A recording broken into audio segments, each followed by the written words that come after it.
ಪ್ರಿಯ ವಿದ್ಯಾರ್ಥಿಗಳಿಗೆ ಎಲ್ಲರಿಗೂ ನಮಸ್ಕಾರ.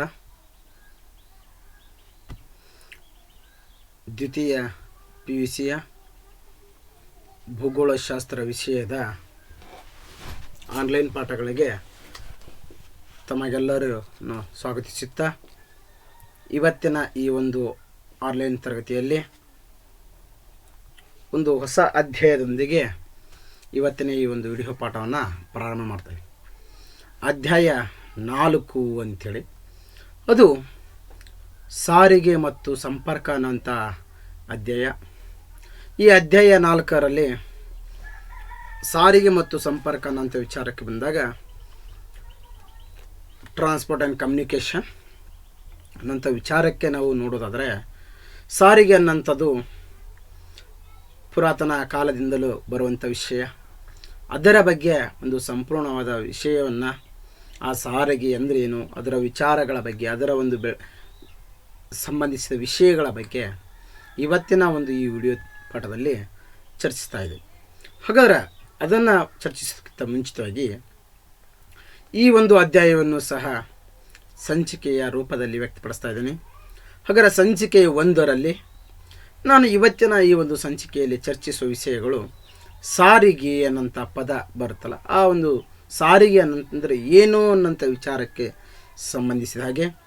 ಹಾಗಾದರೆ ಆ ಸಾರಿಗೆ ವಿಕಾಸ ಯಾವ ರೀತಿ ಆಯಿತು, ಅಂದರೆ ಬೆಳವಣಿಗೆ ಹೇಗೆ ಕೊಳ್ತಾ ಹೋಯಿತು ಅನ್ನೋಂಥ ವಿಚಾರವನ್ನು, ಅದೇ ರೀತಿ ಸಾರಿಗೆ ವಿಧಗಳು ಯಾವುವು, ಯಾವ್ಯಾವ ವಿಧಗಳಿವೆ, ಹಾಗೆ ಅದಕ್ಕೆ ಸಂಬಂಧಿಸಿದ ಹಾಗೆ ಭೂ ಸಾರಿಗೆ ಅನ್ನೋಂಥ ಒಂದು ಪದ, ಆ ಭೂ ಸಾರಿಗೆಯ ಬಗ್ಗೆ ಇವತ್ತಿನ ಈ ಒಂದು ತರಗತಿಯಲ್ಲಿ ನಾನು ಚರ್ಚಿಸ್ತಾ ಇದ್ದೀನಿ.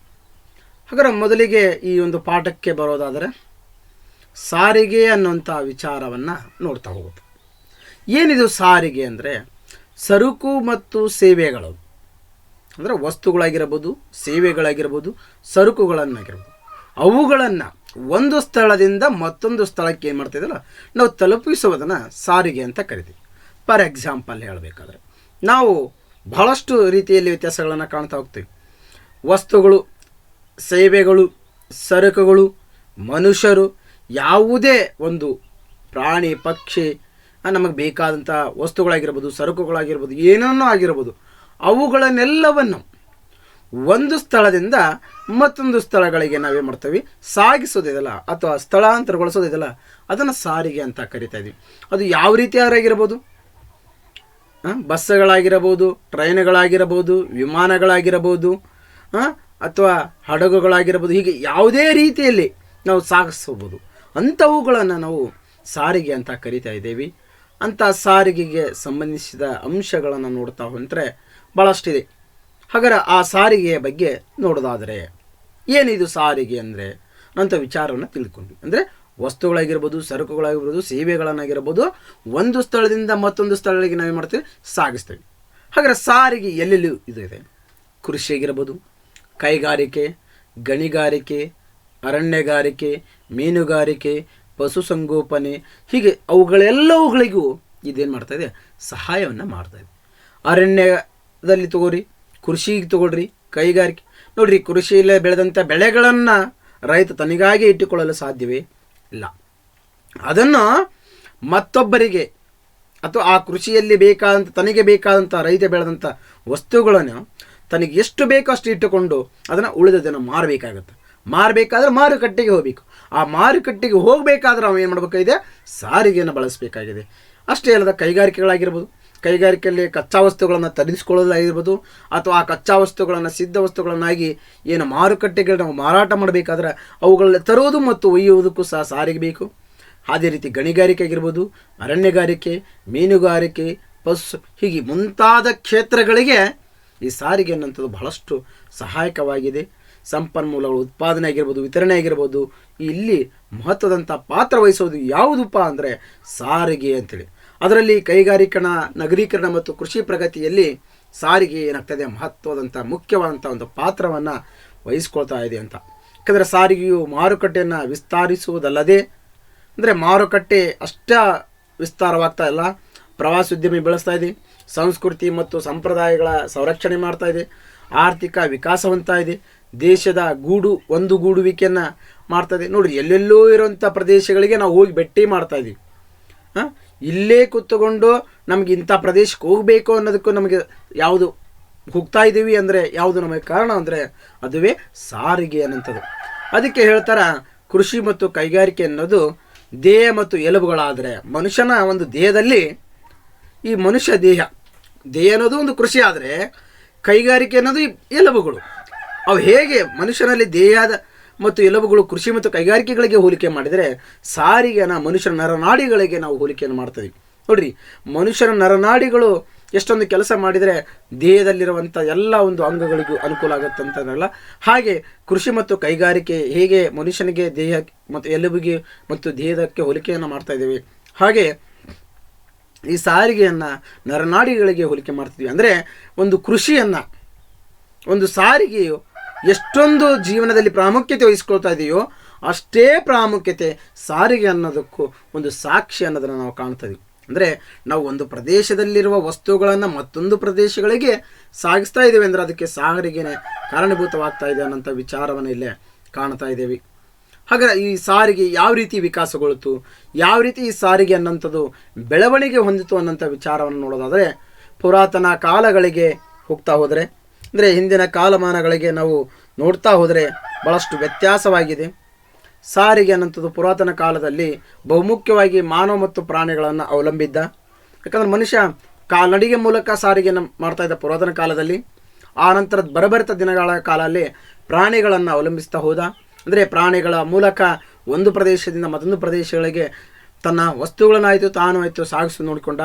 ಆದರೆ ಕೈಗಾರಿಕಾ ಕ್ರಾಂತಿಯಿಂದಾಗಿ ಹೊಸ ಯಂತ್ರಗಳ ಸಂಶೋಧನೆಗೊಂಡಂತೆ ಸಾರಿಗೆಯಲ್ಲಿ ಕ್ರಾಂತಿಕಾರಿಯ ಬದಲಾವಣೆಗಳು ಉಂಟಾದವು. ಒಂದು ಹೊಸ ಯುಗವೇ ಪ್ರಾರಂಭವಾಯಿತು ಅನ್ನೋಂಥ ವಿಚಾರವನ್ನು ನಾವಿಲ್ಲಿ ಕಾಣ್ತಾ ಇದ್ವಿ. ಅಂದರೆ ಕೇವಲ ಸಾರಿಗೆ ಅನ್ನೋಂಥದ್ದು ನೋಡ್ತಾ ಹೋದರೆ ಭಾಳಷ್ಟು ಅನುಕೂಲವಾದಂಥದ್ದು. ನೋಡಿರಿ, ಎಷ್ಟೊಂದು ಹಿಂದಿನ ಕಾಲದಲ್ಲಿ ಮನುಷ್ಯ ತನ್ನ ಒಂದು ಕಾಲ್ನಡಿಗೆ ಮೂಲಕನೇ ಎಲ್ಲೋವರೆಗೂ ಹೋಗಬೇಕಾಗಿತ್ತು. ಬರಬರ್ತಾ ಎತ್ತಿನ ಚಕ್ಕಡಿಗಳನ್ನು ಕಟ್ಟಿಕೊಂಡ. ಅದಾದ ನಂತರ ಸ್ವಲ್ಪ ಆವಿಷ್ಕಾರಗಳು ಬೆಳೆದು ಕೈಗಾರಿಕಾ ಕ್ರಾಂತಿ ಬಂತು, ಹೊಸ ಹೊಸ ಯಂತ್ರಗಳು ತಯಾರಾದವು.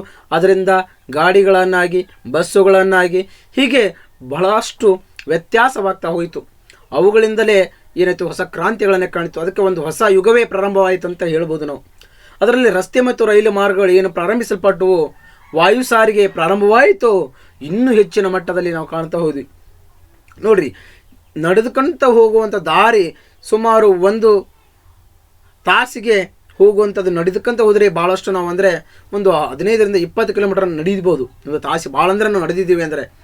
ಅದೇ ಒಂದು ವಾಹನಗಳನ್ನು ಬಳಕೆ ಮಾಡೋದರಿಂದ ಒಂದು ತಾಸಿಗೆ ಮಿನಿಮಮ್ ಏನಿಲ್ಲ ಅಂದ್ರೆ ಒಂದು 50ರಿಂದ 60, 70 ಕಿಲೋಮೀಟರ್ಗಳಷ್ಟು ದೂರ ಹೋದ್ವಿ.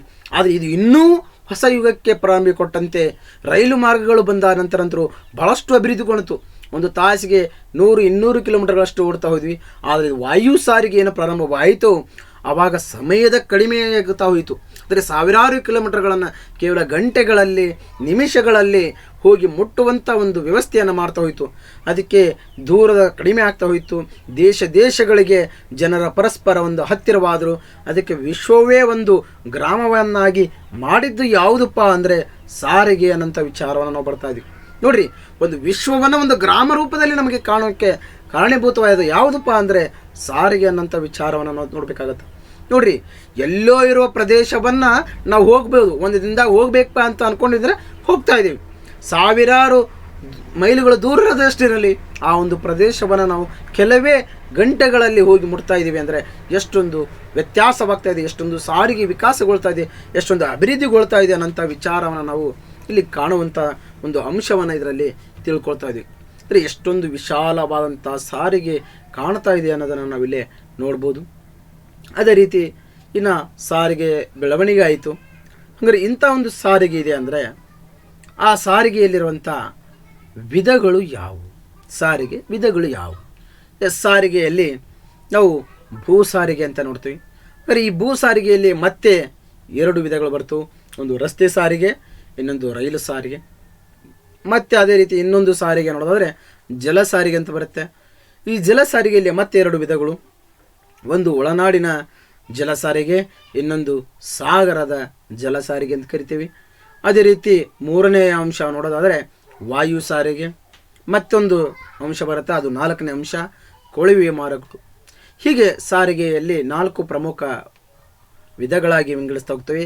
ಭೂ ಸಾರಿಗೆ, ಜಲ ಸಾರಿಗೆ, ವಾಯು ಸಾರಿಗೆ, ಕೊಳವೆ ಮಾರ್ಗಗಳು ಅಂತೇಳಿ. ಹೀಗೆ ಸಾರಿಗೆಯನ್ನು ಪ್ರಮುಖವಾಗಿ 4 ಹಂತಗಳಲ್ಲಿ ವಿಂಗಡಿಸ್ತಾ ಹೋದ್ವಿ. ರಸ್ತೆ ಮತ್ತು ರೈಲು ಭೂ ಸಾರಿಗೆಯಲ್ಲಿ ಬಂದರೆ, ಒಳನಾಡು ನಾಡು ಜಲ ಸಾರಿಗೆ ಮತ್ತು ಸಾಗರಗಳ ಒಂದು ಸಾರಿಗೆ ಅನ್ನೋಂಥದ್ದು ಜಲ ಸಾರಿಗೆಯಲ್ಲಿ ಕಂಡು ಬರ್ತಾ ಇದೆ. ಈ ರೀತಿ ನಾವು ಸಾರಿಗೆಯ ಒಂದು ವಿಧಗಳನ್ನು ಕಾಣ್ತಾ ಇದ್ದೀವಿ. ಹಾಗಾದ್ರೆ ಅಂಥ ವಿಧಗಳಲ್ಲಿ ಮೊದಲಿಗೆ ನಾವು ಒಂದೊಂದಾಗಿ ಇವುಗಳ ಬಗ್ಗೆ ತಿಳ್ಕೊಳ್ತಾ ಹೋಗುವಂಥದ್ದು ಮಹತ್ವದಾಗಿರೋದ್ರಿಂದ, ಹಾಗಾದ್ರೆ ಫಸ್ಟ್ಗೆ ನಾವು ಬರುವಂಥದ್ದು ಭೂ ಸಾರಿಗೆ ಅನ್ನೋಂಥ ವಿಚಾರ. ಅಂದರೆ ಏನು ಈ ಭೂ ಸಾರಿಗೆ ಅಂದರೆ ಭೂಮಿಯ ಮೇಲೆ ಸರಕು ಮತ್ತು ಸೇವೆಗಳನ್ನು ಭೂಮಿಯ ಮೇಲೆ ಸಾಗಿಸುವುದೇ ಭೂ ಸಾರಿಗೆ ಅಂತ. ಅಂದರೆ ವಸ್ತುಗಳನ್ನು ಭೂಮಿ ಮೂಲಕ, ಅಂದರೆ ಭೂಮಿ ಮೇಲೆ ಓಡಾಡೋದು ಯಾವುದೇ ಗಾಡಿ ಆಗಿರ್ಬೋದು, ಬಸ್ ಆಗಿರ್ಬೋದು, ಟ್ರೈನ್ ಆಗಿರ್ಬೋದು, ಏನಾಗಿರ್ಬೋದು, ಭೂಮಿ ಮೇಲೆ ಚಲಿಸಬೇಕು ಅಂತ ಚಲಿಸುವಂಥ ವಾಹನಗಳ ಮೂಲಕ ನಾವು ಸಾಗಿಸ್ತಾ ಇದ್ದೀವಲ್ಲ ಸರಕು ಮತ್ತು ಸೇವೆಗಳನ್ನು. ಸರಕು ಮತ್ತು ಸೇವೆಗಳು ಅಷ್ಟೇ ಅಲ್ಲದ ಮಾನವನೂ ಆಗಿರಬಹುದು, ಸಸ್ಯಗಳೂ ಆಗಿರಬಹುದು, ಪ್ರಾಣಿಗಳನ್ನು, ಸಸ್ಯಗಳನ್ನು ಹೇಗೆ ಸಾಗಿಸ್ತಾರೆ? ಸಸ್ಯಗಳ ಒಂದು ಬೇಕಾದಂಥ ನಮಗೆ ಸಸ್ಯವನ್ನು ಒಂದು ಪ್ರದೇಶ ಮತ್ತೊಂದು ಪ್ರದೇಶಗಳಿಗೆ ಕಳಿಸ್ಕೊಡ್ಬೇಕಾದ್ರೆ ಸಾರಿಗೆಗಳನ್ನು ಅಲ್ಲಿ ನಾವು ಬಸ್ಸುಗಳಲ್ಲಿ, ಹೀಗೆ ಹಲವಾರು ರೀತಿಯ ಒಂದು ಭೂಮಿಯ ಮೇಲೆ ಏನು ನಡೀತಾ ಇದೆಯಲ್ಲ ಒಂದು ಸಾರಿಗೆನ, ಅದನ್ನು ನಾವು ಭೂ ಸಾರಿಗೆ ಅಂತ ಕರಿತೇವೆ. ಅದರ ಭಾಳ ಹಿಂದಿನ ಒಂದು ಮಾನವನೇ ಸ್ವತಃ ಸರಕುಗಳನ್ನು ಸಾಗಿಸ್ತಾ ಇದ್ದ ಅನ್ನೋಂಥದ್ದು ವಿಚಾರವನ್ನು ನೋಡ್ತೇವೆ. ಆದರೆ 18ನೇ ಶತಮಾನದಲ್ಲಿ ಏನು ಉಗಿಯಂತ್ರಗಳ ಆವಿಷ್ಕಾರದ ಪ್ರತಿಫಲವಾಗಿ ಭೂ ಸಾರಿಗೆಯಲ್ಲಿ ಕ್ರಾಂತಿಕಾರಕ ಆದಂಥ ಒಂದು ಬದಲಾವಣೆ ಉಂಟಾಯಿತು ಅಂತಂದರೆ ತಪ್ಪಾಗಲೇಕಾರದು. ಯಾಕಂದರೆ 1853ರಲ್ಲಿ ಏನು ರೈಲು ಸಾರಿಗೆ ನಮ್ಮ ಪ್ರಪಂಚದಲ್ಲಿ ಮೊಟ್ಟ ಮೊದಲ ರೈಲು ಸಾರಿಗೆ 1825ರಲ್ಲಿ ಪ್ರಾರಂಭವಾಗುತ್ತಲ್ಲ, ಆ ಒಂದು ರೈಲು ಸಾರಿಗೆಯನ್ನು ಪ್ರಾರಂಭಿಸಿದ ನಂತರ ಬಹಳಷ್ಟು ಮಹತ್ವದಂತಹ ವಿಚಾರಗಳು ಹೊರಗೆ ಬರ್ತಾ ಹೋಗ್ತವೆ. ಅಂದರೆ ಈ 1825ರ ಒಂದು ಕಾಲಮಾನದಲ್ಲಿ ಈ ಉಗಿಯಂತ್ರಗಳ ಆವಿಷ್ಕಾರವಾಯಿತು. ಅಂದರೆ 18ನೇ ಶತಮಾನದಲ್ಲಿ ಈ ಒಂದು ರೈಲು ಗಾಡಿಗಳ ಒಂದು ಆವಿಷ್ಕಾರವನ್ನು ಮಾಡ್ತಾ ಇದ್ದಾರೆ. ಅದರ ಒಂದು ಪ್ರತಿಫಲವಾಗಿ ಏನಾಗ್ತಾ ಇದೆ, ಬಹಳಷ್ಟು ಆವಿಷ್ಕಾರಗೊಂಡಂತೆ ಭೂ ಸಾರಿಗೆಯಲ್ಲಿ ಅಭೂತಪೂರ್ವವಾದಂಥ ಒಂದು ಬದಲಾವಣೆಗಳನ್ನು ಕಾಣ್ತಾ ಹೋದ್ವಿ, ಬಹಳಷ್ಟು ವ್ಯತ್ಯಾಸಗಳನ್ನು ಕಾಣ್ತಾ ಹೋಗ್ತಾ ಇದ್ದೀವಿ ಅನ್ನೋಂಥ ವಿಚಾರವನ್ನು ಇಲ್ಲೇ ಕಾಣ್ಬೋದು. ಅಂದರೆ ಎಷ್ಟೊಂದು ಮಹತ್ವದಂಥ ಒಂದು ಭೂ ಸಾರಿಗೆ ಇದೆ. ಅಂದರೆ ಈ ಭೂ ಸಾರಿಗೆಯಲ್ಲಿ ನಾವು ಪ್ರಮುಖವಾಗಿ 2 ವಿಧಗಳ ಕಾಣ್ತಾ ಇದ್ದೇವೆ ಅಂತ ಹೇಳಿದೆ. ಅದು ರಸ್ತೆ ಸಾರಿಗೆ, ಇನ್ನೊಂದು ರೈಲು ಸಾರಿಗೆ ಅಂತೀವಿ. ಹಾಗಾದ್ರೆ ಇವತ್ತಿನ ಒಂದು ದಿನದಲ್ಲಿ ನಾನು ಬರೀ ರಸ್ತೆ ಸಾರಿಗೆಯ ಬಗ್ಗೆ ಹೇಳ್ತಾ ಹೋಗ್ತಾ ಇದ್ದೀನಿ. ಹಾಗಾದ್ರೆ ರಸ್ತೆ ಸಾರಿಗೆ ಅಂದರೆ ಏನು? ವಿಶ್ವದ ಎಲ್ಲ ದೇಶಗಳಲ್ಲಿ ಕಂಡು ಬರುವಂಥದ್ದು ಇದು ಒಂದು. ಅಂದರೆ ರಸ್ತೆಗಳ ಮೂಲಕ, ಅಂದರೆ ಅತಿ ಪುರಾತನ ಸಾರಿಗೆ ಅಂದ್ರೆ ರಸ್ತೆ ಸಾರಿಗೆ ಅಂತ ನಾವು ಕರಿತೀವಿ. ಅಂದರೆ ಮಧ್ಯಯುಗದಲ್ಲಿ ರಸ್ತೆಗಳು ಕೇವಲ ಮಿಲಿಟರಿ ಉದ್ದೇಶಗಳಿಗಾಗಿ ನಿರ್ಮಾಣವಾಗ್ತಾ ಇದ್ವು. ಅಂದರೆ ಹಿಂದಿನ ಒಂದು ಕಾಲದಲ್ಲಿ ಮಧ್ಯಯುಗ ಅಂದರೆ ಏನು ಬ್ರಿಟಿಷರ ಒಂದು ಆಳ್ವಿಕೆ ಕಾಲ ಆಗಿರ್ಬೋದು, ಆ ಒಂದು ಶತಮಾನದಲ್ಲಿ ಸುಮಾರು 16ನೇ ಶತಮಾನ 13ನೇ ಶತಮಾನದಿಂದ ಈ ಒಂದು ಕಾಲಮಾನಗಳಲ್ಲಿ ಏನಾಗ್ತಾ ಇದೆ, ಮಿಲಿಟರಿ ಉದ್ದೇಶಗಳಿಗೆ, ಅಂದರೆ ಒಂದು ಯುದ್ಧ ಸಂದರ್ಭಗಳಲ್ಲಿ ಮಾತ್ರ ಇದು ಉದ್ದೇಶಗಳಿಗಾಗಿ ನಿರ್ಮಾಣವಾಗಿದ್ದು. ಇಂದು ಪ್ರಪಂಚದಲ್ಲಿ ಒಟ್ಟು ರಸ್ತೆ ಸಾರಿಗೆ ಉದ್ದ ನೋಡೋದಾದರೆ 15 ಮಿಲಿಯನ್ ಕಿಲೋಮೀಟರ್ಗಳಷ್ಟು ಉದ್ದವಾದಂಥ ಒಂದು ರಸ್ತೆ ಸಾರಿಗೆಯನ್ನು ನಾವು ಕಾಣ್ತಾ ಇದ್ದೀವಿ ಅಂತ ಕಾಣಬಹುದು. ಅಂದರೆ ಅಷ್ಟೊಂದು ವಿಶಾಲವಾದಂಥ ರಸ್ತೆ ಇದೆ. ಅದಕ್ಕೆ ನಾವು ರೋಮನ್ನರನ್ನು ಕ್ರಿಸ್ತಪೂರ್ವ 400ರಲ್ಲಿ ತಮ್ಮ ಸಾಮ್ರಾಜ್ಯದುದ್ದಕ್ಕೂ ರಸ್ತೆಗಳನ್ನು ನಿರ್ಮಾಣ ಮಾಡಿದ್ದರಂತೆ ಇತಿಹಾಸಕಾರರು ಹೇಳ್ತಾ ಹೋಗ್ತಾರೆ. ಹಾಗೆ ನಾವು ಭಾರತದಲ್ಲಿ ನೋಡೋದಾದರೆ ಅಶೋಕ ಚಕ್ರವರ್ತಿ ಕಾಲದಲ್ಲಿ ರಸ್ತೆಗಳು ನಿರ್ಮಾಣವಾಗಿದ್ದವು ಅನ್ನೋದನ್ನು ನಾವು ಕಾಣ್ತಾ ಇದ್ದೀವಿ. ಅಂದರೆ ಅಶೋಕ ಚಕ್ರವರ್ತಿ ಏನು ತನ್ನ ಒಂದು ಯುದ್ಧಗಳಿಗೆ ಅಥವಾ ತಾನು ಒಂದು ತನ್ನ ಪ್ರದೇಶ ಸುತ್ತಮುತ್ತಲುಗಳ ಯಾವ ಪ್ರದೇಶಗಳಿಗೆ ಹೋಗ್ತಾ ಇದ್ನೋ ಅಲ್ಲೆಲ್ಲವನ್ನು ದಾರಿ ರಸ್ತೆಗಳ ಒಂದು ನಿರ್ಮಾಣವನ್ನು ಮಾಡ್ತಾ ಹೋಗ್ತಾ ಇದ್ದ ಅನ್ನೋಂಥ ವಿಚಾರಗಳು ಭಾಳಷ್ಟು ಬರ್ತಾ ಹೋಗುತ್ತೆ. ಅದಕ್ಕೆ ಕ್ರಿಸ್ತಪೂರ್ವ 400ರಲ್ಲೇ ರೋಮನ್ ಸಾಮ್ರಾಜ್ಯದುದ್ದಕ್ಕೂ ಏನಾಗ್ತಾ ಇದೆ, ರಸ್ತೆಗಳು ನಿರ್ಮಾಣಗೊಳ್ತಾ ಹೋಗ್ತಾ ಇದ್ವು ಅಂತೇಳಿ. ಇಷ್ಟೊಂದು ವಿಶಾಲವಾದಂಥ ರಸ್ತೆ ಸಾರಿಗೆಯನ್ನು ಇಲ್ಲಿ ಬೆಳೀತಾ ಹೋಗ್ತಾ ಇತ್ತು. ಹಾಗೆ ಈ ರಸ್ತೆ ಸಾರಿಗೆ ನಮ್ಮ ಪ್ರಪಂಚದಲ್ಲಿ ಯಾವ ರೀತಿ ಹಂಚಿಕೆಯಾಗಿದೆ ಅನ್ನೋದನ್ನು ನೋಡೋದಾದರೆ, ರಸ್ತೆ ಸಾರಿಗೆ ಏನಿದೆ ಅಂದರೆ ರಸ್ತೆಗಳ ಮೂಲಕ ಸರಕು ಸೇವೆಗಳನ್ನೇನು ಸಾಗಿಸ್ತಾ ಇದ್ದೀವಲ್ಲ ಅದನ್ನು ನಾವು ರಸ್ತೆ ಸಾರಿಗೆ ಅಂತ ಕರಿತಾ ಇದ್ದೀವಿ. ಅಂದರೆ ಅಂಥ ಒಂದು ರಸ್ತೆ ಸಾರಿಗೆ ನಮ್ಮ ಪ್ರಪಂಚದಲ್ಲಿ ಯಾವ ರೀತಿ ಹಂಚಿಕೆ ಆಗಿದೆ ಅನ್ನೋದನ್ನು ನೋಡೋದಾದರೆ ಕೆಲವೊಂದು ಖಂಡಗಳ ಆಧಾರಿತವಾಗಿ ನೋಡ್ತಾ ಹೋಗೋಣ. ಅಂದರೆ ಉತ್ತರ ಅಮೇರಿಕಾ ಖಂಡ ಅಂತ ಗೊತ್ತಾದಾಗ ನಮಗೆ ಅಲ್ಲಿಯ ಒಂದು ವಿಚಾರವನ್ನು ನೋಡಿದಾಗ ಗೊತ್ತಾಗುತ್ತೆ. ಉತ್ತರ ಅಮೇರಿಕಾ ಖಂಡದಲ್ಲಿ ಅತ್ಯುತ್ತಮವಾದಂಥ ರಸ್ತೆ ಸಾರಿಗೆ ಸೌಲಭ್ಯವನ್ನು ಹೊಂದಿರುವಂಥದ್ದು. ಇಲ್ಲಿ ಹೆದ್ದಾರಿಗಳ ಸರಾಸರಿ ಉದ್ದ ಏನಾಗ್ತಂದರೆ ಪ್ರತಿ ಚದರ ಕಿಲೋಮೀಟರ್ಗೆ 0.65 ಕಿಲೋಮೀಟರ್, ಅಂದರೆ 0.65 ಕಿಲೋಮೀಟರ್. ದೇಶದ ಪ್ರತಿ ಸ್ಥಳದಲ್ಲಿ ಹೆದ್ದಾರಿಯನ್ನು 20 ಕಿಲೋಮೀಟರ್ ಅಂತರದೊಳಗೆ ಏನಾಗ್ತದೆ ಇಲ್ಲಿ ಕಂಡು ಬರ್ತದೆ. ಅಂದರೆ ಒಂದು ಅತ್ಯುತ್ತಮವಾದ ರಸ್ತೆ ಸಾರಿಗೆ ಹೆಂಗೆ ಹೊಂದಿದೆ ಉತ್ತರ ಅಮೆರಿಕ ಖಂಡದಲ್ಲಿ ಅಂದರೆ, ಹೆದ್ದಾರಿ ಉತ್ತಮವಾದಂಥ ಸಾರಿಗೆ ಜೊತೆಗೆ ಅಲ್ಲಿ ಹೆದ್ದಾರಿಗಳು ಅಂದರೆ ರಾಷ್ಟ್ರೀಯ ಆಗಿರ್ಬೋದು, ರಾಜ್ಯ ಆಗಿರ್ಬೋದು, ಅಂಥವು ಹೆದ್ದಾರಿಗಳು ಸರಾಸರಿ ಉದ್ದವನ್ನು ನೋಡೋದಾದರೆ ಪ್ರತಿ ಚದರ ಕಿಲೋಮೀಟರ್ ಅಂದರೆ ಒಂದು ಸ್ಕ್ವೇರ್ ಫುಟ್ ಜಾಗ ಇದೆ ಅಂದರೆ ಅದರಲ್ಲಿ 0.65 ಕಿಲೋಮೀಟರ್ ಅಷ್ಟು ಏನಾಗ್ತದೆ ಅಂದರೆ ಹೆದ್ದಾರಿಗಳನ್ನು ಕಾಣ್ತಾ ಇದ್ದೀವಿ ಅಂತೇಳಿ. ಅಂದರೆ ದೇಶದ ಪ್ರತಿ ಸ್ಥಳದಲ್ಲಿ ಈ ಹೆದ್ದಾರಿಗಳು ಅದವು ಅಂತ. ಅಂದರೆ 20 ಕಿಲೋಮೀಟರ್ ಅಂತರದೊಳಗೆ ಅಂದರೆ ಒಂದು ಸುತ್ತಲಿನ ಒಂದು 20 ಕಿಲೋಮೀಟರ್ ಇದೆ ಅಂದ್ರೆ ಅಲ್ಲಿ ಹೆದ್ದಾರಿ ಕಂಡು ಬರ್ತಾ ಇದೆ ಅನ್ನೋಂಥದ್ದನ್ನು ನಾವು ಇಲ್ಲಿ ಕಾಣಬಹುದು. ಈಗ ನಮ್ಮ ದೇಶದಲ್ಲಿ ಹೋಲಿಕೆ ಮಾಡಿದರೆ ಭಾಳಷ್ಟು ವ್ಯತ್ಯಾಸ ಹೋಗುತ್ತೆ. ಹಾಗೆ ಈ ಉತ್ತರ ಅಮೇರಿಕ ಖಂಡದಲ್ಲಿ ಅಷ್ಟೊಂದು ಹೆದ್ದಾರಿಗಳ ಅಭಿವೃದ್ಧಿಯನ್ನು ಕಂಡುಕೊಳ್ತು.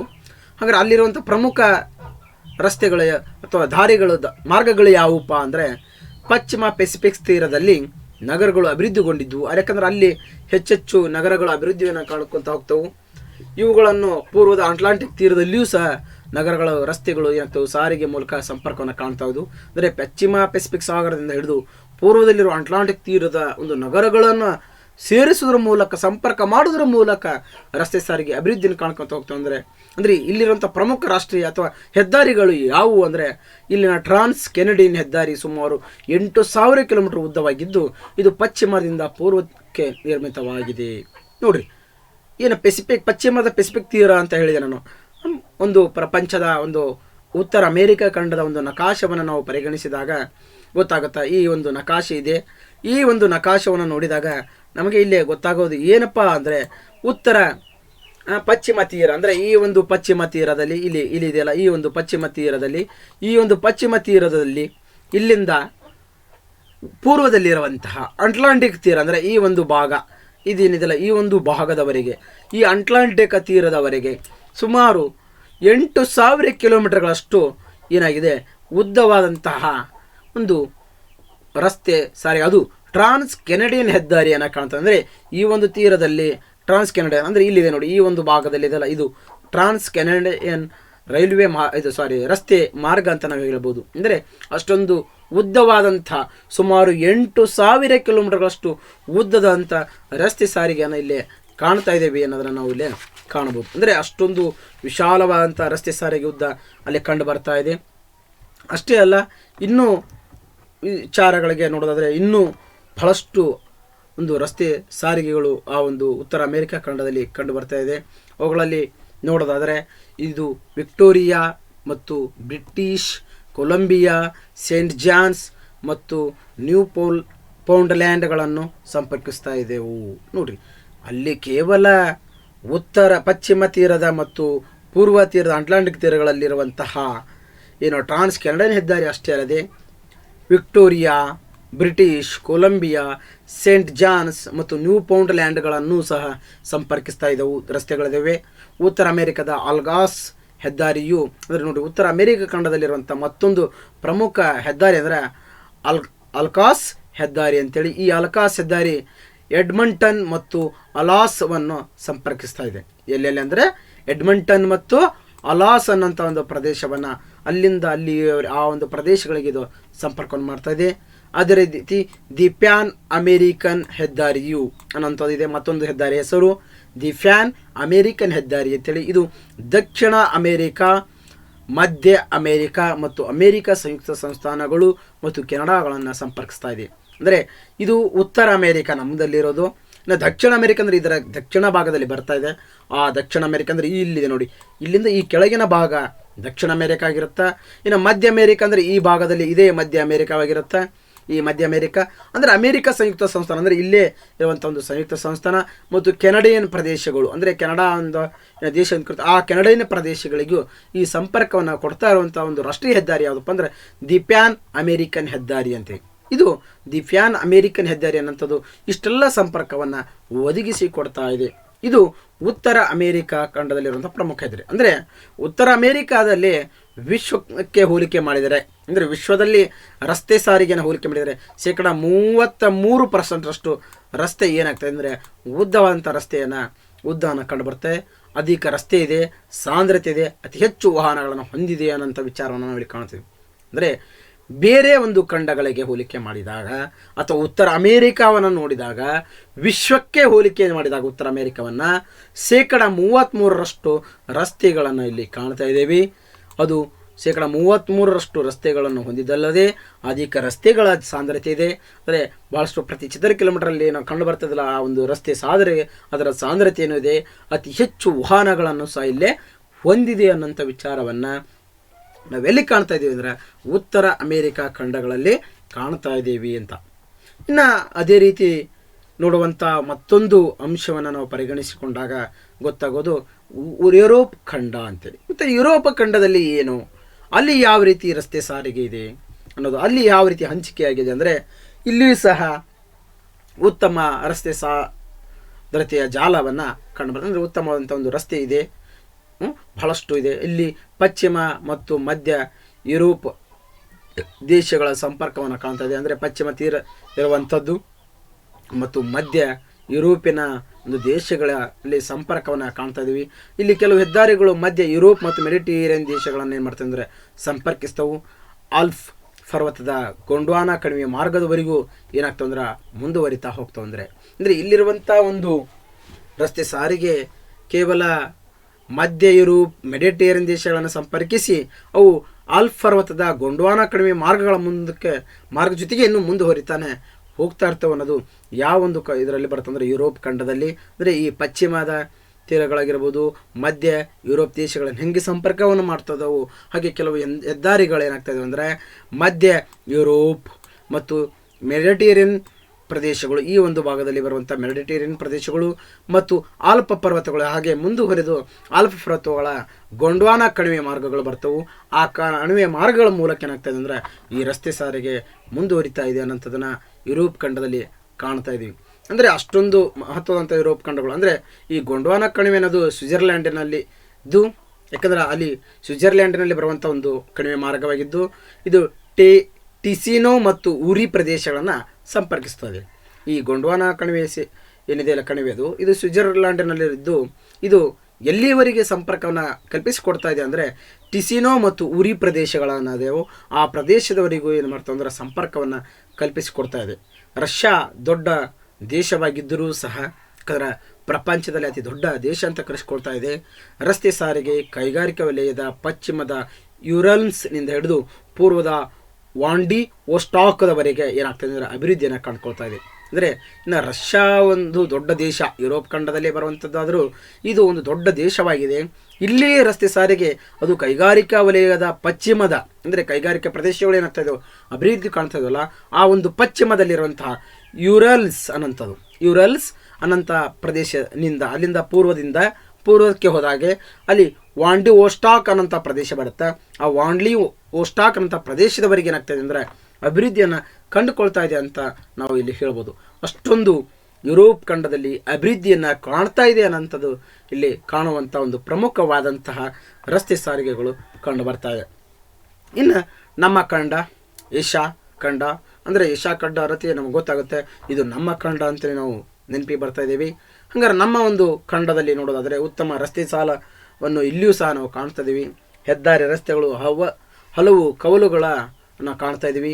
ಇಲ್ಲಿ ತಾಸ್ಕೇಟು, ಕಾಂಬೂಲ್, ಇಸ್ಲಾಮಾಬಾದ್ ಮುಂತಾದ ಬೃಹತ್ ನಗರಗಳನ್ನು ಏನು ಮಾಡ್ತಾ ಅಂದ್ರೆ ಸಂಪರ್ಕಿಸುವಂತಹ ಒಂದು ಮುಖ್ಯ ಹೆದ್ದಾರಿ ರಸ್ತೆಗಳು ಇಲ್ಲಿ ಕಾಣ್ತಾ ಇದ್ದೀವಿ. ಅಂದರೆ ಏನು ತಾಸ್ಕೆಂಟು, ಕಾಂಬೂಲ್, ಇಸ್ಲಾಮಾಬಾದ್ ಅನ್ನಂಥ ಪ್ರಮುಖ ನಗರಗಳಿವೆ ನಮ್ಮ ಏಷ್ಯಾ ಖಂಡದಲ್ಲಿ.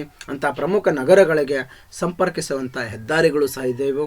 ಪಶ್ಚಿಮದಲ್ಲಿ ಟರ್ಕಿಯಿಂದ ಹಿಡಿದು ಅಂದರೆ ಪಶ್ಚಿಮ ತೀರದ ಟರ್ಕಿಯಿಂದ ಹಿಡಿದು ಏನು ಭಾರತದ ಮೂಲಕ ಪೂರ್ವದ ಮಲೇಷಿಯಾವರೆಗೂ ಮುಂದುವರಿತದೆ. ನೋಡ್ರಿ, ಪಶ್ಚಿಮ ತೀರದಲ್ಲಿರುವಂಥ ಟರ್ಕಿ ಪ್ರದೇಶದಿಂದ ಹಿಡಿದು ಭಾರತದ ಮೂಲಕ ಅದು ಅಂದರೆ ಭಾರತವನ್ನು ಭೇದಿಸಿಕೊಂಡು ಪೂರ್ವದ ಮಲೇಷಿಯಾವರೆಗೂ ಏನಾಗ್ತದೆ ಅಂದರೆ ವಿಸ್ತರಿಸ್ತಾ ಹೋಗುತ್ತದೆ, ಮುಂದುವರಿತಾ ಹೋಗುತ್ತೆ. ಅಷ್ಟೊಂದು ಉದ್ದವಾದಂಥ ಒಂದು ಹೆದ್ದಾರಿಗಳು ಕಾಣುತ್ತವು. ಅದಕ್ಕೆ ನಮ್ಮ ಭಾರತದವನ್ನು ನೋಡೋದಾದರೆ ಭಾರತದಲ್ಲಿ ಅತಿ ಉದ್ದವಂಥ ರಾಷ್ಟ್ರೀಯ ಹೆದ್ದಾರಿ ಯಾವುದಪ್ಪ ಅಂದರೆ NH7 ಅಂತ ಕರಿತೀವಿ, ಅಂದರೆ ನ್ಯಾಷನಲ್ ಹೈವೇ 7. ಅದಕ್ಕೆ ರಾಷ್ಟ್ರೀಯ ಹೆದ್ದಾರಿ ಸಂಖ್ಯೆ 7 ಭಾರತದ ಅತಿ ಉದ್ದವಾದ ರಾಷ್ಟ್ರೀಯ ಹೆದ್ದಾರಿ ಅಂತಲೇ ನಾವು ಕರೆಸಿಕೊಳ್ತಾ ಇದ್ವಿ. ಇದು ಉತ್ತರದಲ್ಲಿ ವಾರಣಾಸಿಯಿಂದ ಪ್ರಾರಂಭವಾಗಿ ದಕ್ಷಿಣದ ಕನ್ಯಾಕುಮಾರಿವರೆಗೆ ಸಂಪರ್ಕವನ್ನು ಕಲ್ಪಿಸ್ತದೆ. ಅದಕ್ಕೆ ನಮ್ಮ ಭಾರತ ನಕಾಶವನ್ನು ನಾವು ಕಲ್ಪಿಸಿಕೊಂಡಾಗ ಗೊತ್ತಾಗುತ್ತಾ ನಮ್ಮ ತಲೆ ಇಂದ ಪಾದದವರೆಗೆ ಅಂತ ಕರಿತೀವಲ್ಲ, ಹಾಗೆ ಉತ್ತರದಲ್ಲಿ ಬರುವ ವಾರಣಾಸಿ ಅಂತೇಳಿ ಆ ವಾರಣಾಸಿಯಿಂದ ಹಿಡಿದು ದಕ್ಷಿಣದ ಏನು ಕನ್ಯಾಕುಮಾರಿವರೆಗೆ ನಾವು ಸಂಪರ್ಕವನ್ನು ಕಲ್ಪಿಸುವಂಥದ್ದು ನಮ್ಮ ಏಷ್ಯಾ ಖಂಡದಲ್ಲಿ ಬರುವಂಥ ಒಂದು ಪ್ರಮುಖ ರಸ್ತೆ ಜಾಲವನ್ನು ಕಾಣ್ತಾ ಇದ್ದೀವಿ. ಬರೀ ನಮ್ಮ ಭಾರತ ಅಷ್ಟೇ ಅಲ್ಲ, ಇನ್ನು ಚೀನಾದ ದೇಶವನ್ನು ನೋಡೋದಾದರೆ ವಿಶಾಲವಾಗಿದ್ದು ಪರ್ವತಮಯವಾದಂಥ ಭೂಸ್ವರೂಪಗಳಿದ್ದಾಗಿ ಸಹ ಇಲ್ಲಿನ ರಸ್ತೆಗಳು ಅತಿ ಹೆಚ್ಚು ಅಂಕುಡೊಂಕು ಆಗಿದ್ದು ಎಲ್ಲ ಪ್ರಮುಖ ನಗರಗಳನ್ನು ಸಂಪರ್ಕಿಸ್ತೀವಿ ಅನ್ನೋಂಥದ್ದನ್ನು ನಾವು ಕಾಣ್ತೀವಿ. ಯಾಕಂದರೆ ಚೀನಾ ಒಂದು ವಿಶಾಲವಾದ ದೇಶವನ್ನಾಗಿದೆ, ಪರ್ವತಮಯದಿಂದ ಕೂಡಿದರೂ ಸಹ ಭೂಸ್ವರೂಪಗಳು ಅಲ್ಲಿ ಹೆಚ್ಚಾನೆಚ್ಚು ಭೂಸ್ವರೂಪಗಳಿಂದ ಏನಾಗ್ತವೆ, ರಸ್ತೆಗಳೆಲ್ಲ ಅಂಕುಡೊಂಕುಗಳಾಗಿದ್ದು ಅಂಕುಡೊಂಕುಗಳಾಗಿದ್ದರೂ ಸಹ ಪ್ರಮುಖ ನಗರಗಳನ್ನು ಸಂಪರ್ಕಿಸ್ತಾ ಇದ್ದೀವಿ. ಅದಕ್ಕೆ ಇತ್ತೀಚೆಗೆ ನಿರ್ಮಾಣವಂಥ ಹೆದ್ದಾರಿಗಳನ್ನು ನಾವು ನೋಡೋದಾದರೆ ಚೆಂಗುಂಡು ಅನ್ನೋಂಥ ಪ್ರದೇಶದಿಂದ ಪ್ರಾರಂಭವಾಗಿ ಟಿಬೇಟಿನ ಲಾಸ್ವಾ ಎನ್ನುವಂಥ ಪ್ರದೇಶದವರೆಗೆ ಏನಾಗ್ತಾ ಒಂದು ಸಂಪರ್ಕವನ್ನು ಕಲ್ಪಿಸಿಕೊಡ್ತದೆ. ಅದಕ್ಕೆ ಇತ್ತೀಚೆಗೆ ಅಂತಾರಾಷ್ಟ್ರೀಯ ಹೆದ್ದಾರಿಯಾದಂಥ ಟ್ರಾನ್ಸ್ ಏಷ್ಯನ್ ಹೈವೇ ಅನ್ನೋಂಥದ್ದು ಯುರೋಪ್, ಟರ್ಕಿ ಮತ್ತು ಭಾರತ, ಮಯನ್ಮಾರ್, ಥೈಲ್ಯಾಂಡ್ಗಳನ್ನು ಸಂಪರ್ಕಿಸುವಂತೆ ಯೋಜಿಸಲಾಗಿದೆ. ಅಂದರೆ ಇತ್ತೀಚೆಗೆ ಒಂದು ಅಂತಾರಾಷ್ಟ್ರೀಯ ಹೆದ್ದಾರಿಯನ್ನು ಪ್ರಾರಂಭ ಮಾಡ್ತಾ ಇದ್ದಾರೆ. ಅದು ಟ್ರಾನ್ಸ್ ಏಷ್ಯನ್ ಹೈವೇ ಅಂತ ಕರಿತಾ ಇದ್ದೀವಿ. ಈ ಟ್ರಾನ್ಸ್ ಏಷ್ಯನ್ ಹೈವೇ ಅನ್ನೋಂಥದ್ದು ಪ್ರಮುಖವಾಗಿ ಯುರೋಪ್, ಟರ್ಕಿ, ಭಾರತ, ಮಯನ್ಮಾರ್ ಮತ್ತು ಥೈಲ್ಯಾಂಡ್ ಪ್ರದೇಶಗಳನ್ನು ಸಂಪರ್ಕವನ್ನು ಕಲ್ಪಿಸುವಂತಹ ಪ್ರಮುಖ ರಾಷ್ಟ್ರೀಯ ಅಥವಾ ರಾಷ್ಟ್ರೀಯ ಹೆದ್ದಾರಿ ಅಂತ ಇದನ್ನು ನಾವು ಕರಿತೀವಿ. ಅಂತಾರಾಷ್ಟ್ರೀಯ ಹೆದ್ದಾರಿ ಅಂತಲೇ ಹೇಳ್ಬೋದು. ಯಾಕಂದರೆ ಕೇವಲ ರಾಷ್ಟ್ರಗಳಿಗೆ ಸಂಪರ್ಕವಲ್ಲದ ಅಂತಾರಾಷ್ಟ್ರೀಯ ಮಟ್ಟದಲ್ಲಿ ಏನಾಗ್ತದೆ ಸಂಪರ್ಕವನ್ನು ಕಲ್ಪಿಸಿಕೊಡ್ತಾ ಇದೆ. ಅದು ಯುರೋಪ್ ದೇಶ, ಟರ್ಕಿ, ಭಾರತ, ಮಯನ್ಮಾರ್, ಥೈಲ್ಯಾಂಡ್ಗಳವರೆಗೂ ಸಂಪರ್ಕವನ್ನು ಕಲ್ಪಿಸಿಕೊಡ್ತಾ ಇದೆ. ಟ್ರಾನ್ಸ್ ಏಷ್ಯನ್ ಹೈವೇ ಅಂತ ಕರಿತಾ ಇದ್ದೀವಿ. ಇದಿಷ್ಟು ಏಷ್ಯಾ ಖಂಡದಲ್ಲಿ ಕಂಡುಬರುವಂಥ ಪ್ರಮುಖ ರಸ್ತೆ ಸಾರಿಗೆ ಅಂತ. ಇನ್ನು ನೆಕ್ಸ್ಟ್ ಬರುವಂಥದ್ದು ಒಂದು ಅಂಶವಿದೆ ನೋಡಿ. ಇಲ್ಲೊಂದು ವಿಶ್ವದ ಅತಿ ಉದ್ದವಾದಂಥ ಪ್ಯಾನ್ ಅಮೇರಿಕನ್ ಹೆದ್ದಾರಿ ರಸ್ತೆಯು ಇಲ್ಲೊಂದು ವಿಶ್ವದಲ್ಲಿ ಅತಿ ಉದ್ದವಾದಂಥ ಒಂದು ಹೆದ್ದಾರಿ ಇದೆ. ಅದು ಪ್ಯಾನ್ ಅಮೇರಿಕನ್ ಹೆದ್ದಾರಿ ಅಂತ ಕರಿತೀವಿ. ಇದು ವಿಶ್ವದ ಉದ್ದವಾದಂಥ ಒಂದು ಹೆದ್ದಾರಿಯಾಗಿದೆ, ರಸ್ತೆಯಾಗಿದ್ದು ಇದು ಅಲಾಸ್ಕ, ಕೆನಡಾ, ಅಮೇರಿಕ ಸಂಯುಕ್ತ ಸಂಸ್ಥಾನದ ಮೆಕ್ಸಿಕೋವನ್ನು ಸಂಪರ್ಕಿಸ್ತಾ ಇದೆ. ಅಂದರೆ ಅತಿ ಉದ್ದವಾದಂಥ ರಾಷ್ಟ್ರೀಯ ಹೆದ್ದಾರಿ ಅಂತ ಕರೆಸ್ಕೊಳ್ತಾ ಇದೆ ವಿಶ್ವದಲ್ಲೇ. ಅದು ಎಲ್ಲಿಂದ ಎಲ್ಲಿವರೆಗೆ ಸಂಪರ್ಕ ಇದೆ ಅಂದರೆ ಅಲಾಸ್ಕ, ಕೆನಡಾ ಮತ್ತು ಅಮೇರಿಕ ಸಂಯುಕ್ತ ಸಂಸ್ಥಾನದ ಮೆಕ್ಸಿಕೋಗಳವರೆಗೂ ಪ್ರದೇಶವನ್ನು ಸಂಪರ್ಕಿಸ್ತದೆ. ಇದರ ವಿಶ್ವದಲ್ಲಿ ಇದು ಒಟ್ಟು ರಸ್ತೆಗಳ ಅಂದಾಜುವನ್ನು ನೋಡೋದಾದರೆ 10,22,60,304 ಕಿಲೋಮೀಟರ್ಷ್ಟು ಉದ್ದವಾದಂಥ ಒಂದು ರಸ್ತೆಯ ಜಾಲ ಇದಾಗಿದೆ ಅಂತೇಳಿ ಅದಕ್ಕೆ ವಿಶ್ವದಲ್ಲಿ ಅತಿ ಉದ್ದವಾದಂತಹ ಪ್ಯಾನ್ ಅಮೇರಿಕನ್ ಹೆದ್ದಾರಿ ಅಂತಲೇ ಇದನ್ನು ಕರೀತಾ ಇದ್ದಾರೆ. ಅಷ್ಟೊಂದು ಉದ್ದವಾದಂಥದ್ದು 10,22,60,304 ಕಿಲೋಮೀಟರ್ಷ್ಟು ಉದ್ದವಾದಂಥ ಇದು ಅಂತಾರಾಷ್ಟ್ರೀಯ ಹೆದ್ದಾರಿ ಅಂತ ನಾವು ಕರಿಬೋದು. ಇನ್ನು ನೆಕ್ಸ್ಟ್ ಬರೋದು ಆಫ್ರಿಕಾ ಖಂಡ. ಆ ಆಫ್ರಿಕಾ ಖಂಡದಲ್ಲಿ ನೋಡೋದಾದರೆ ಇಲ್ಲಿ ಸಹ ಉತ್ತಮವಾದಂತಹ ಕೆಲವು ಒಂದು ಪ್ರದೇಶಗಳಲ್ಲಿ ಮಾತ್ರ ಉತ್ತಮ ರಸ್ತೆಗಳನ್ನು ಹೊಂದಿದರೆ ಆಫ್ರಿಕಾದ ಕೈಗೋ ಹೆದ್ದಾರಿ ರಸ್ತೆಯು ಕೈಗೋದಿಂದ ದಕ್ಷಿಣದಲ್ಲಿರುವ ಕೇಪ್ ಟೌನ್ವರೆಗೆ ಸಂಪರ್ಕವನ್ನು ಹೊಂದಿದೆ. ನೋಡ್ರಿ, ಇಲ್ಲಿ ಕೆಲವೊಂದು ಪ್ರದೇಶಗಳು ಮಾತ್ರ ಏನಾಗಿದೆ ಉತ್ತಮವಾದಂತಹ ರಸ್ತೆ ಸಾರಿಗೆ ಜಾಲವನ್ನು ಕಂಡು ಬರ್ತಾ ಇದೆ. ಅದು ಆಫ್ರಿಕಾ ಖಂಡದಲ್ಲಿ. ಅದು ಯಾವುದು ಅಂದರೆ ಆಫ್ರಿಕಾದ ಕೈರೋ ಅನ್ನೋಂಥ ಹೆದ್ದಾರಿ ಇದೆ. ಈ ಕೈರೋ ಹೆದ್ದಾರಿ ಏನಾಗ್ತಾ ಇದೆ ಅಂದರೆ ಎಲ್ಲಿಂದ ಎಲ್ಲಿವರೆಗೆ ಸಂಪರ್ಕವನ್ನು ಕಲ್ಪಿಸಿದೆ ಅಂದರೆ ಕೈರೋದಿಂದ ದಕ್ಷಿಣದಲ್ಲಿರುವಂಥ ಕೇಪ್ ಟೌನದವರೆಗೆ, ಅಂದರೆ ಕೈರೋದಿಂದ ದಕ್ಷಿಣದ ಕೇಪ್ ಟೌನದ ಒಂದು ಪ್ರದೇಶದವರೆಗೆ ಏನಾಗ್ತದೆ ಸಂಪರ್ಕವನ್ನು ಕಲ್ಪಿಸಿಕೊಡ್ತದೆ. ಅಂದರೆ ದಕ್ಷಿಣ ಅಮೇರಿಕಾದಲ್ಲಿ ಬ್ರೆಜಿಲ್ ದೇಶವು ಕರಾವಳಿಯ ತೀರದುದ್ದಕ್ಕೂ ರಸ್ತೆಗಳನ್ನು ಹೊಂದಿದೆ. ಅದೇ ರೀತಿ ಅರ್ಜೆಂಟೈನಾ ದೇಶವು ಅಧಿಕ ರಸ್ತೆಗಳನ್ನು ಹೊಂದಿದೆ ಅಂತ. ನಾವು ಅಮೇರಿಕಾದಲ್ಲಿ ಬಂದಾಗ ಬ್ರೆಜಿಲ್ ದೇಶ ಏನಾಗುತ್ತೆ ಅಂದರೆ ಕರಾವಳಿ ತೀರದುದ್ದಕ್ಕೂ ರಸ್ತೆಗಳನ್ನು ಹೊಂದೈತೆ ಅಂತ ಹೇಳ್ತೀವಿ. ಹಾಗೆ ಅರ್ಜೆಂಟೈನಾ ದೇಶವು ಸಹ ಅಧಿಕ ರಸ್ತೆಗಳನ್ನು ಹೊಂದಿರುವಂಥದ್ದು. ಅದಕ್ಕೆ ನೋಡ್ರಿ ಇಲ್ಲಿ ಟ್ರಾನ್ಸ್ ಆಫ್ರಿಕನ್ ಹೈವೇ ಸಿಸ್ಟಮ್ ಅಂತೇಳಿ, ಅಂದರೆ ಇಲ್ಲಿ ಟ್ರಾನ್ಸ್ ಆಫ್ರಿಕನ್ ಹೈವೇ ಸಿಸ್ಟಮ್ ಅನ್ನೋದಂದರೆ ಅಲ್ಲಿ ಆ ಒಂದು ರಸ್ತೆ ಜಾಲ ಬಹಳಷ್ಟು ಮಹತ್ವದಂಥ ರಸ್ತೆ ಜಾಲ ಅಲ್ಲೇ ಕಂಡು ಬರ್ತಾ ಇದೆ. ಅಂದರೆ ಇದು ಬ್ಯೂನಸ್ ಐರಿಸ್ನಿಂದ ಬಹಿದಾ ಬ್ಲಾಂಕ್ದ ಮೂಲಕ ವೆಜುವೆನೆಲಾವನ್ನು ಸಂಪರ್ಕಿಸ್ತಾ ಹೋಗುತ್ತಾ ಹೀಗೆ ಒಂದು ಪ್ರದೇಶದಿಂದ ಮತ್ತೊಂದು ಪ್ರದೇಶಗಳಿಗೆ ಸಂಪರ್ಕವನ್ನು ಕಲ್ಪಿಸಿಕೊಡ್ತಾ ಇದೆ. ಒಂದು ರಾಷ್ಟ್ರೀಯ ಹೆದ್ದಾರಿಯನ್ನು ಕೆರಿಬಿಯನ್ ತೀರದ ಪ್ರದೇಶದಿಂದ ಕ್ವಿಟೋ, ಲೈಮಾ, ಸ್ಯಾಂಟಿಯಾಗೋ ಪ್ರದೇಶಗಳನ್ನು ಸಂಪರ್ಕಿಸಿ ಆಡೀಸ್ ಪರ್ವತದವರೆಗೆ ಏನಾಗ್ತದೆ ಅಂದರೆ ಮುಂದೆ ಹೋಗುತ್ತಾ. ಅಂದರೆ ಇಷ್ಟೊಂದು ಮಹತ್ವದಂಥ ಒಂದು ರಸ್ತೆ ಸಂಪರ್ಕವನ್ನು ಇಲ್ಲಿ ನಾವು ಕಾಣಿಸ್ತಾ ಇದ್ದೀವಿ. ಇನ್ನು ಅದೇ ರೀತಿ ಬರುವಂಥ ಮತ್ತೊಂದು ಖಂಡ ಅಂದರೆ ಆಸ್ಟ್ರೇಲಿಯಾ ಖಂಡ ಅಂತೇಳಿ. ಏನಿದು ಆಸ್ಟ್ರೇಲಿಯಾ ಖಂಡ? ಈ ಆಸ್ಟ್ರೇಲಿಯಾ ಖಂಡದಲ್ಲಿಯೂ ಸಹ 90% ರಸ್ತೆ ಜಾಲ ತೀರದ ಪ್ರದೇಶದಕ್ಕೆ ಏನಾಗ್ತದೆ ಅಂದರೆ ಅಂದರೆ ಸಮುದ್ರದ ತೀರಗಳಲ್ಲಿ 90% ರಸ್ತೆಗಳ ಜಾಲವನ್ನು ಕಂಡುಬರ್ತಾ. ಇಲ್ಲಿ ಟ್ರಾನ್ಸ್ ಖಂಡಾಂತರ ಸ್ಟುವರ್ಟ್ ಹೆದ್ದಾರಿ ರಸ್ತೆಯು ಡಾರ್ವಿನ್ ಪ್ರದೇಶದಿಂದ ಟೆನೆಂಟ್ ಕ್ರೀಕ್, ಬ್ರಿಸೇನಿ, ಕಿಡ್ನಿ ಹೀಗೆ ಮುಂತಾದ ಪ್ರದೇಶಗಳವರೆಗೆ ಏನಾಗ್ತಾಯಿದೆ ಅಂದರೆ ಕಂಡು ಬರ್ತಾ ಇದೆ.